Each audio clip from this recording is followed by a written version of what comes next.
তো গাইস প্রথমে ভিডিওটি দেখো, তারপরে এই ভিডিওর ফানি কমেন্ট পড়বো। আমাকে বিয়ে করতে গেলে শহরের উপর 10 তলা বাসা থাকা লাগবে, 20 লক্ষ টাকা স্যালারি থাকা লাগবে, প্রত্যেক মাসে একটা করে আইফোন চেঞ্জ করার অ্যাবিলিটি থাকতে হবে। কন্ট্রোল। না হলে ওই যে যারা ফকিন্নি মার্কা কিছু পোলাপান আছে না, ওরা শুধু ওই সুন্দরী মেয়েদের দেখে ব্যাড কমেন্টসই করতে পারবে। আর মুখে আমি মুইতা দিমু। তাছাড়া এমনি পাবে না, দূর থেকে দেখবে ব্যাড কমেন্টস করবে, চলে যাবে সাপ্পিদের মতো। জনিদা জ্যামে পড়েছে, একটু অপেক্ষা করো, আসতেছে। বলেন কি? এদিকে মাগনা দিলেও কেউ পুটকিও মারতো না। নিচতলা ভাড়া দাও, 10 তলা না 50 তলা হয়ে যাবে।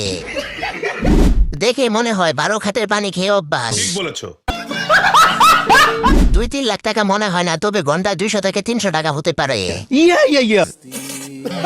যাদের পাগলা গারোতে থাকার কথা তারা এখন রাস্তায়, এজন্য জঙ্গলে গিয়ে ইন্টারভিউ দিতেছে। কতবার বলছি নিষিদ্ধ পুলিশ সিকিউরিটি আরো বাড়ানো উচিত।